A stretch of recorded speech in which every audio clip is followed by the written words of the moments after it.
So we just finished a full set of extensions. I did a weft installation with some keratin tips, but for the most part, you're gonna cut extensions the same way, no matter what application you're using. So I'm gonna turn her a little bit, and you can see how it looks wispy. Obviously, where you kind of start seeing a weight line in the hair, that's where length needs to come off. With the shape of the head, and when you're applying extensions going up, you're gonna get these staggered lengths, and that's because you're going up the curve of the head.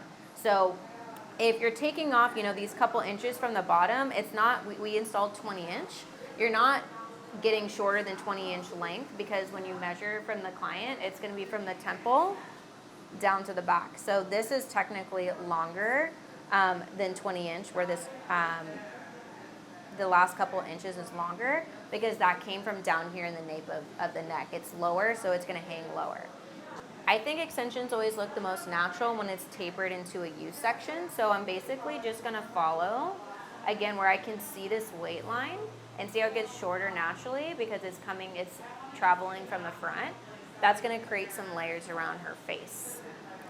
So I'm gonna come from the front, and I'm gonna get rid of those staggered ends that need to come off no matter what, to create a little bit of your exterior weight line. Okay, so I'm gonna do a rough edge there, and then I'm gonna part it in two. Okay, so now you're gonna see also these random lengths here from the over-directed hair from putting all the hair in the back. To keep it looking as natural and soft as possible, you could either use a razor, or I like using texturizing shears to make it. You want it to look blunt but not fake. You don't want it to look like it was just like chopped off like a horse tail.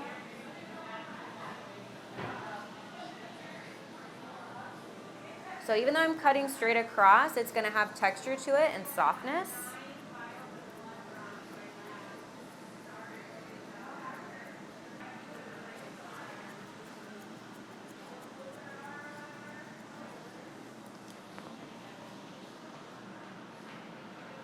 Sure it's equal on both sides.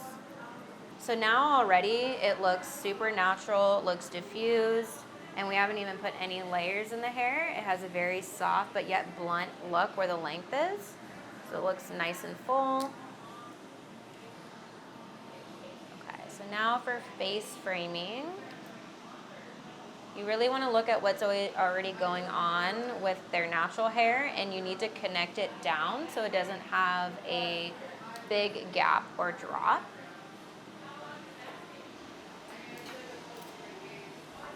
So I'm using some Hanzo shears, and they glide and push the hair, so you can never get a blunt edge, because it actually pushes the hair out as you're cutting your shear.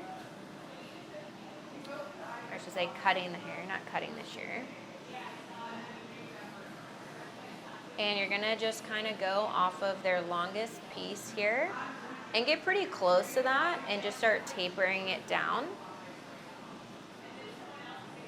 And I always over direct the hair out like that, so you never get too short. Because if you're over directing here, you're getting that angle, but when it falls back down, it's still long. And I always like to say whatever length your client says they want, go longer, because you can't glue that hair back on. So it's better to go back and recut shorter than to take too much off and then be like, oh my gosh, my client just spent thousands of dollars and now she feels like her hair is too short. So you can see the difference of just this side here, how it's laying, how it looks super soft. Already starting to look more natural, and we're just still doing the exterior right now. We haven't cut into any of this compared to, this side. The hair is just hanging there. It's falling in one piece. That's not how hair moves. It needs to have movement and texture.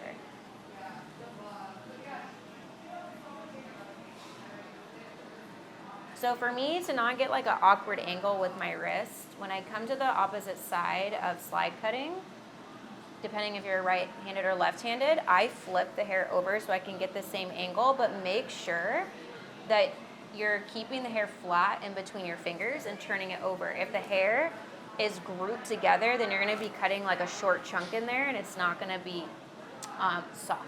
So keeping the hair flat, then flipping it over. cutting down. Okay, so again, we're just doing the perimeter and already looking fab. Now I'm gonna have her sit in the chair and we're gonna cut some layers on the interior. So, okay, so this is, where the extensions are, and this is all in her natural hair. So there is a little bit of a weight line here. Her hair is getting pretty, she's been working on it. It's getting healthy and dense. So I'm just gonna soften these ends here so it's a little bit more seamless. So I'm just gonna go through and just slightly texturize so it lays into the extension hair a little bit more seamlessly. You don't need to go crazy and aggressive, just slightly feathering it through.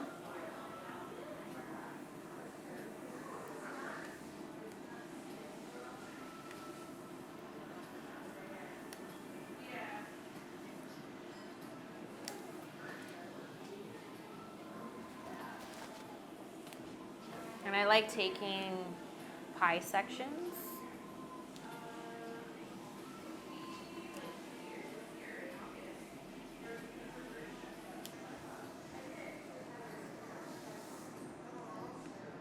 And sometimes, if you go back and you see something, you can just pick up. And usually when you pull the hair out, you can kind of see weight lines in your section and just focus on that area. Last but not least, I'm going to take pie sections going straight down, starting from the back. And same thing, I'm just going to keep the hair flat, as I said, like in between my fingers. And I'm going to let the bottom drop out because I want to have her length stay pretty full. And I'm just going to skim from her hair down to the ends. I'm going to complete this disconnection by adding some layers here. Just literally, you're just going to skim the top because I'm not trying to take a lot of weight out of her hair, but I want the hair to look natural. So again, I'm going to let the bottom drop out a little bit. Take her hair ending here, connecting it down.